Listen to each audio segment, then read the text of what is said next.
Voilà, bonjour à tous. On m'a offert une Bible, je la garde. Vous êtes d'accord? Donc je vais me servir de cette Bible-là. J'ai eu l'occasion de venir ici il y a une vingtaine d'années. J'avais beaucoup plus de plumes sur la tête. Si vous connaissez le pasteur Faisor, j'ai eu l'occasion de venir. Alors, dans cette époque-là. Mais c'est pour moi un privilège, un réel plaisir d'être ici à Lille et surtout de partager une réflexion autour de la parole de Dieu. C'est cela que Dieu m'a enseigné. C'est vrai que je suis issu d'une grande famille, nous sommes 12, 6 frères et sœurs. Donc vous voyez que je suis né adventiste et tout ce que je peux vous dire, je suis fier d'être adventiste du 7e jour, très très fier d'être adventiste, membre de la section JA. Nous ne sommes pas n'importe qui. JA de Lille, vous n'êtes pas n'importe qui. Vous êtes membre de la famille de Dieu. Soyez fiers d'être JA de la jeunesse adventiste mondiale. 3 petits textes vous ont été lus. Oh, je pense que vous connaissez ce texte par cœur. Comment faire la différence? Comment être un champion? Lille était au top il y a une semaine ici. Il y a un événement extraordinaire qui s'est passé. Vous pouvez me le dire? Ah, ce n'est pas Roland-Garros, mais il n'est pas loin. La Coupe Davis. Comment ils ont pu être un champion? Comment ils ont su faire la différence? Oh, ils étaient un petit peu favoris. Mais si vous avez suivi les actualités, ça s'est joué sur le dernier match. Alors, mon sujet, comment faire la différence? Vous savez, chaque JA reçoit au cours de sa vie des influentes, je dirais saintes, et d'autres profanes. Parfois, il ne sait toujours pas comment faire la différence. Souvent, il commet des erreurs qui entraînent des graves conséquences. Combien de fois avons-nous commis de graves erreurs, tout simplement parce que nous n'avons pas su faire le bon choix? Parfois même sans y avoir accordé suffisamment de réflexion, nous prenons parfois des décisions qui, selon leur apparence, semblent être des excellents choix. Un choix fascinant, mais est en réalité incorrect. Il nous a coûté cher. Et parfois, cela nous a coûté tellement cher qu'il faut beaucoup d'efforts, beaucoup de temps. Alors, dans la Bible, puisqu'on m'en a offert, nous trouvons des cas où les décisions bonnes ou mauvaises ont été prises. Les mauvais chemins ont été empruntés et a coûté beaucoup de peine et de malaise. En effet, il nous arrive souvent en tant que JA de ne pas pouvoir savoir faire la différence entre ce qui convient et ce qui ne convient pas. Ce qui offense Dieu.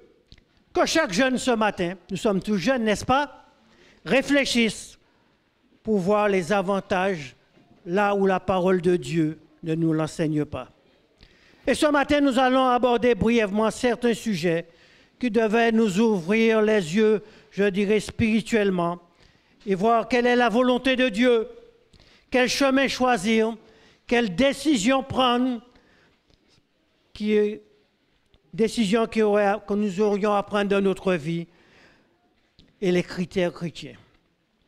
Mais laissez-moi vous dire quelque chose ce matin. L'important est de savoir faire la différence.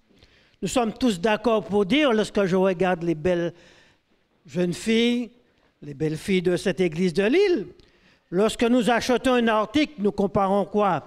Les prix, le style, la taille, la qualité, n'est-ce pas? Avec d'autres, pourquoi agissons-nous ainsi? Parce que nous voulons avoir la meilleure marchandise, celle qui nous convient le mieux, le meilleur prix. Et notre détermination à percevoir les différences est telle que nous lisons les étiquettes, nous nous renseignons sur les garanties, nous nous préoccupons de ne pas rapporter chez nous un article qui nous a coûté cher. Et lorsque nous arrivons, nous voyons chez nous que c'est une qualité inférieure. Vous voyez que savoir faire la différence, c'était notre vécu quotidien. C'est notre constante préoccupation. Que se passerait, Elisabeth, si nous portons un vêtement qui nous a coûté cher et nous découvrons finalement que nous n'avons pas su juger la qualité du tissu ou l'actualité du style. Il est certain que ce serait pour nous très regrettable. Eh bien, il en est de même lorsque nous transposons cela dans le domaine spirituel. Au cours de la vie chrétienne, écoutez-moi bien, Satan nous pose des pièges que nous n'avons pas conscience.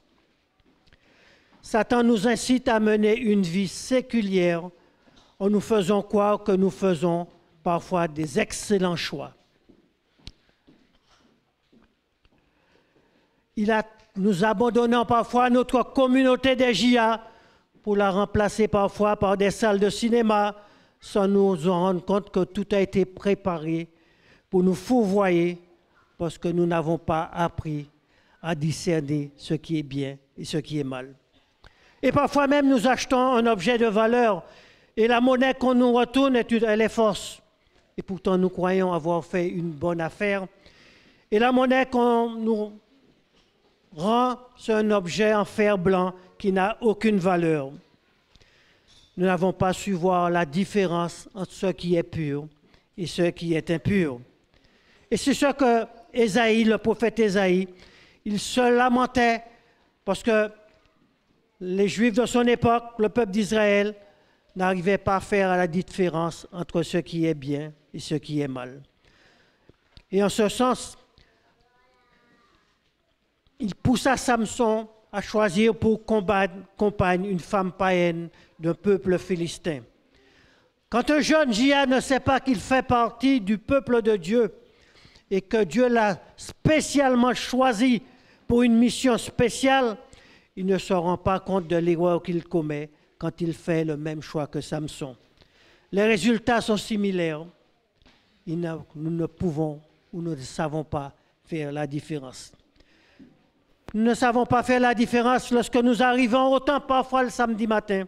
Nous sommes dans un lieu très saint, mais nous ne le démontrons pas par notre conduite, qui est dans l'Église semblable à celle que nous aurions eue lorsque nous serons dans une salle de spectacle, dans un gymnase, dans une salle de jeu, dans un club ou dans une place publique.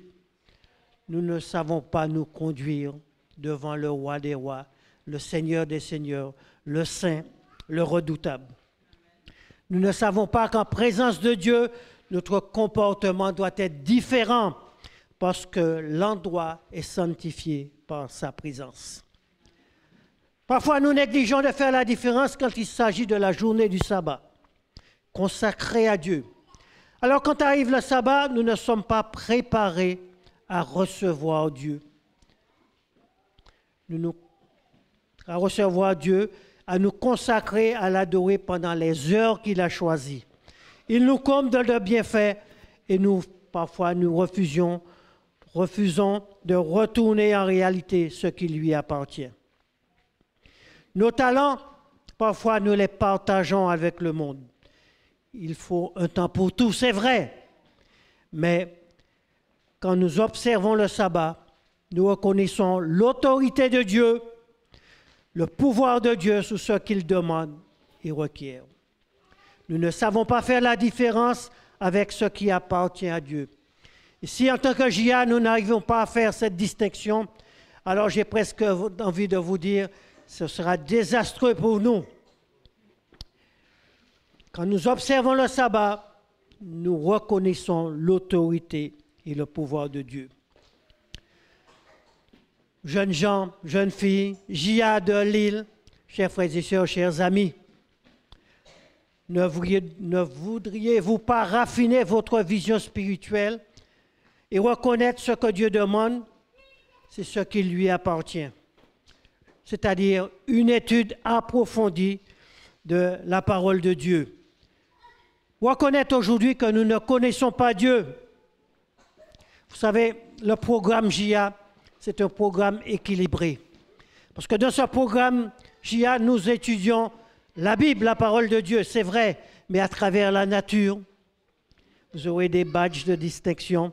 À travers le ciel, à travers les animaux, à travers la création, à travers l'orientation. Puis il y a quelques mois, j'étais dans un camporé de 15 000 jeunes, République dominicaine. Souvent, j'ai entendu mes jeunes de Créteil et d'autres églises. Qu'est-ce qu'il est barbant, cette tenue bleue, bleu ciel et ce pantalon noir. On aurait préféré avoir le kaki ou la chemise blanche. On n'est jamais satisfait. Et j'étais à peu près le seul parmi ces 15 000 jeunes dans cette République dominicaine. Oh là là, qu'est-ce qu'il est bien ta tenue. Le kaki, on a ras-le-bol. La chemise blanche, depuis que je suis né, je connais ça.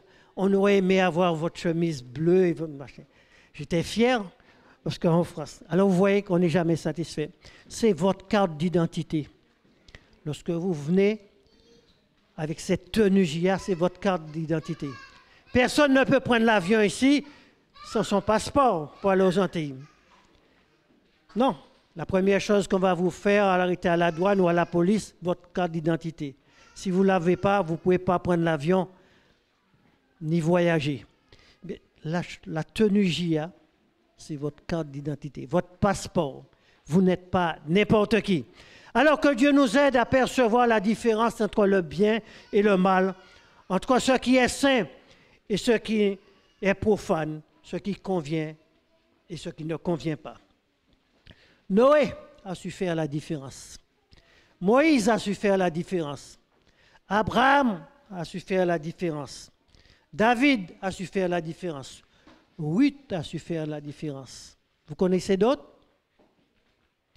Paul a su faire la différence. Osée, Timothée. Voilà des hommes et des femmes qui ont su faire la différence. Ceux qui n'ont pas su faire la différence, en plus de l'importance de faire la différence, la Bible nous donne des exemples de personnes ignorant les bienfaits de distinguer le bien et le mal, ont connu de sérieuses, je dirais, conséquences. Je vous ai déjà dit le cas de Samson, qui n'a pas su faire la différence entre être parmi le peuple de Dieu et être dans un peuple idolâtre. Comme lui, nous ignorons que faisant partie de ce peuple choisi, nous sommes mis à part pour une mission spéciale dans le monde. Vous savez, le temple de Jérusalem, du temps de Jésus, était un lieu d'adoration. Et Jésus y allait pour prier. Un jour, il vit que ce lieu normalement réservé à la prière avait été quoi? Transformé en une foire de bétail. De toute son énergie, alors Jésus les chassa de ce lieu, car la demeure de Dieu avait été profanée par ceux qui ne voyaient aucune différence entre la sainteté de ce lieu et le monde extérieur. Par son acte, Jésus démontra qu'il faisait une différence que le peuple juif ne voyait pas. Un jour, une femme se trouva avec ses deux belles-filles. Elle leur donna l'opportunité de retourner dans leur village respectif. L'une d'entre elles choisit de partir avec sa belle-sœur, sa belle-mère, et l'autre refusa. La Bible ne dit rien de celle qui consentit à retourner parmi le peuple païen. Mais l'autre, vous connaissez son prénom, Ruth choisit de vivre ou de suivre sa belle-mère et faire partie du peuple de Dieu. Ruth a su faire la différence. Orpa n'a pas su faire la différence. Judas vendit son maître parce qu'il n'avait pas compris ce qui était être avec Jésus. Pour lui, l'enseignement du maître avait moins de valeur que le versement qu'il a reçu lorsqu'il vendit Jésus, sa trahison. Il ne vit pas en Jésus l'envoyé de Dieu, un maître, mais il recherchait plutôt un gain. Sa perception spirituelle ne s'est jamais développée et il fut incapable de livrer un sang innocent. Combien comme lui y a-t-il qui oublient les faveurs qu'ils ont reçues de Dieu et qui sont disposés à trahir le Seigneur à un moment donné de leur vie?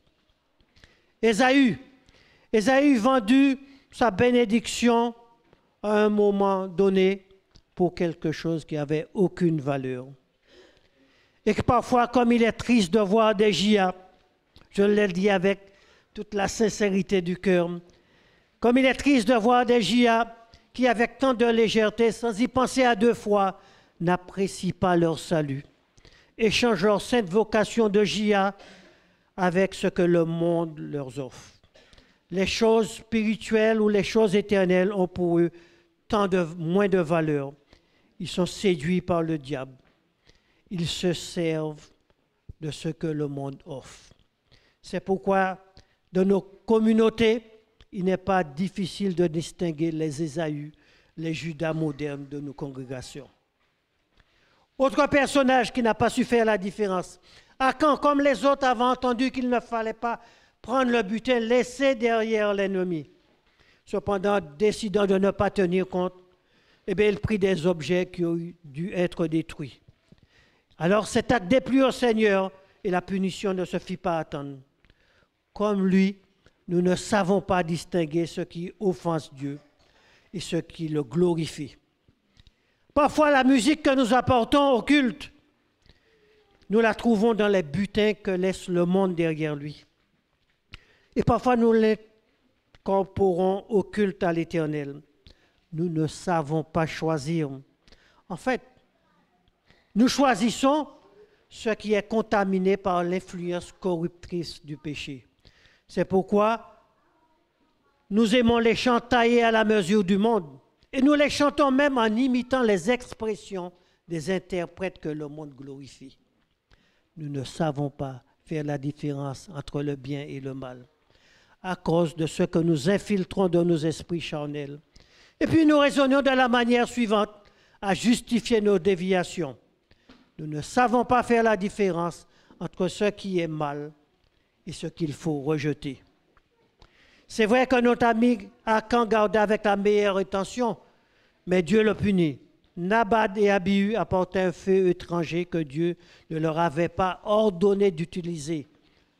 Il fut puni. Nous ne pouvons pas apporter ce que nous pensons être convenable. Tout ce que l'on fait au nom du Seigneur ne reçoit pas forcément son approbation. Négliger un culte est une offense faite au Seigneur du fait que nous ne faisons pas ce que nous devrions savoir, c'est-à-dire ce que Dieu attend de nous. Nous ne tenons pas compte de la manière dont cela doit être offert. Nous ne pouvons pas offrir n'importe quoi. Cher J.A. de Lille, nous ne pouvons pas lui offrir n'importe quel agneau. Nous ne pouvons pas lui offrir n'importe quelle offrande. Pour Dieu, nous devons savoir faire la différence dans ce domaine. J'ai presque envie de vous dire, attention, attention, jeunes gens, jeunes filles, jeunes J.A., chers frères et sœurs, chers amis visiteurs. Ne rapportez pas de l'extérieur des éléments offensifs à Dieu parce que cela vous fait plaisir. Il vous faut faire aujourd'hui plus que jamais et encore plus clairement encore la différence entre la pureté et la corruption, le bien et le mal. Caïn n'a pas su faire la différence. La femme de l'eau n'a pas su faire la différence. Saül n'a pas su faire la différence.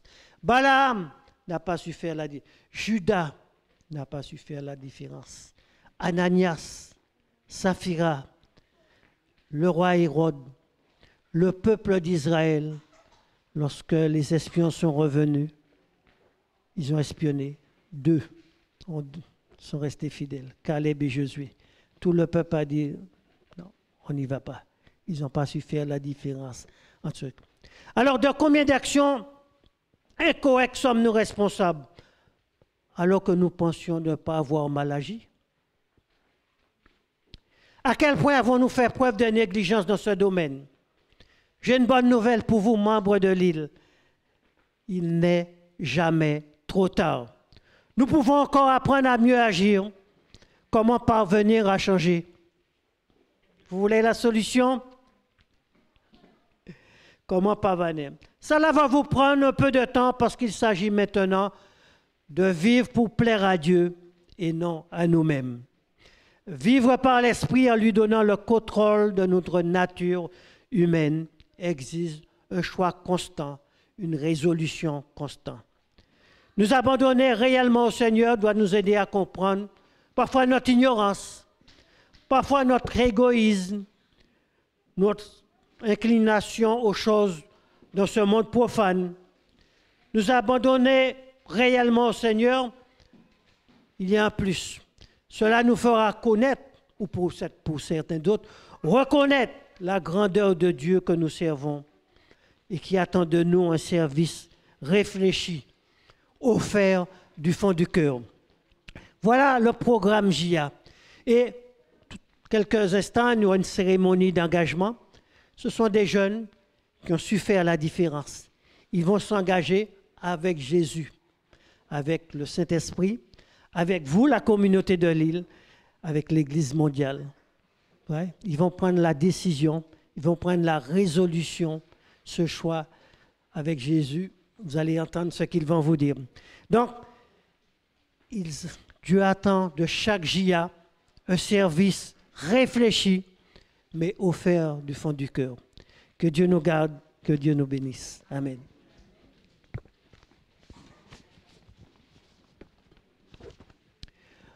Un dernier